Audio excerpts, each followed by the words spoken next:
Merhaba, sizi kişisel tarihimin sessiz tanıklarıyla tanıştıracağım bugün. İşte bunlar benim minik anılarım. Gittiğim, gezdiğim ülkelerden geldi hepsi. Bazı şeyler saklanmak için satın alınıyor. Çünkü onlar da zamanı saklıyorlar içlerinde. Nice anıları, aşılmış yolları. Kendimce dünyanın hafızasını biriktiriyorum bu dolapta. Minik bir vızıltı var. Duyuyor musunuz? Bu ses mead şişesinden geliyor. Onu Karpat dağlarına doğru uzanan bir yolculukta Slovakya'nın başkenti Bratislava'dan aldım.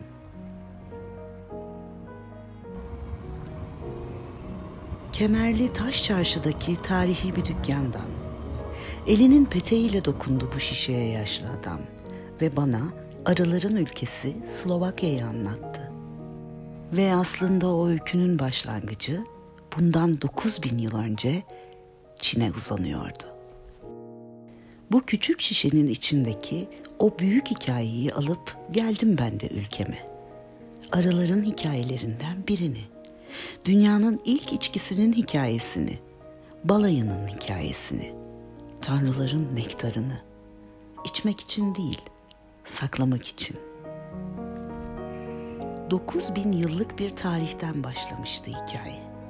Çin'de M.Ö. 7.000'lere tarihlenen bal, pirinç ve meyvelerle fermente edilmiş kaplarda rastlanmış ilk kez DNA'sına, bal şarabının. Bugün modern dünyanın insanları olarak bizler bir içkinin nasıl yapıldığını, fermentasyonunun nasıl olduğunu biliyoruz. Ama o zamanlar, o uzak zamanların insanları bilmiyorlardı. Böylesi değişik bir içecek ancak bir sihir olmalıydı ya da mucize. Ve mucizeler yalnızca tanrıların olabilirdi. Bu yüzden tanrıların nektarı dediler ona. Antik Mısır'da mezarlara koydular.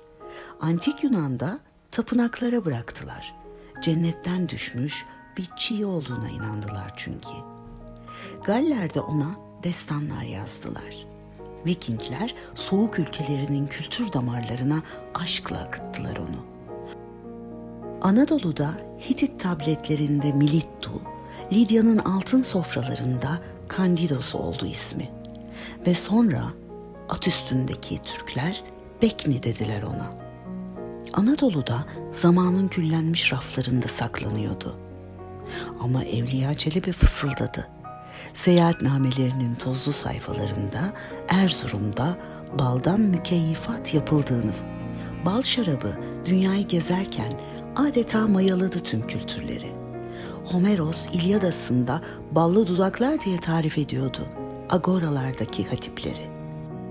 Vikingler bal şarabına kutsal bir anlam yüklemişti.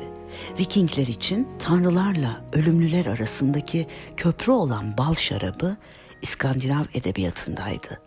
Edda şiirlerinde Mead bilgeliği ve şairliği getirendi. Milattan sonra 1. yüzyılda bal şarabının ilk yazılı tarifi bırakıldı yüzyıllara. 1 ölçü bal, 4 ölçü su karıştır. 40 gün güneşte beklet ve korumak için üzerine defne yaprağı koy. Ancak zaman ilerliyordu. Kimsenin 40 gün bekleyecek sabrı, 5 yıl eskitecek ömrü kalmamıştı. Giderek yitirdi popülerliğini bal şarabı. Yine de varlığını korudu.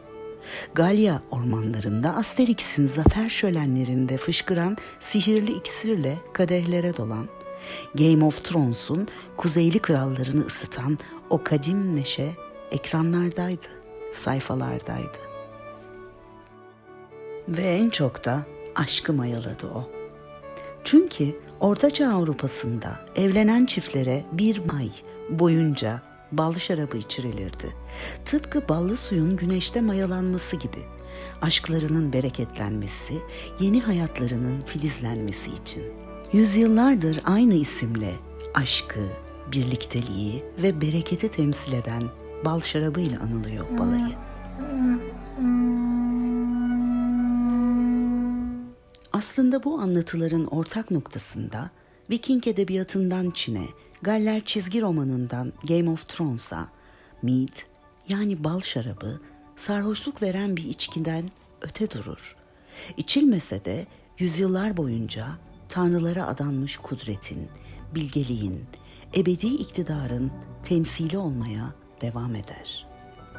Ve onun hikayesi zamanın bütün oyuklarından sızıp 9000 yıldır yaşıyor.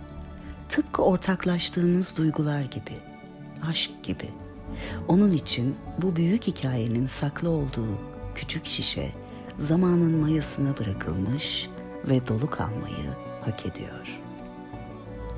Kısacası bal şarabı bir içki olmaktan öte, kolektif bilinçaltının taşıyıcısı ve kültürel bir anlatının evrensel metaforudur. Yaşamın vizöründeki küçük şeylerin büyük hikayeleri için yeniden buluşalım. Hoşça kalın.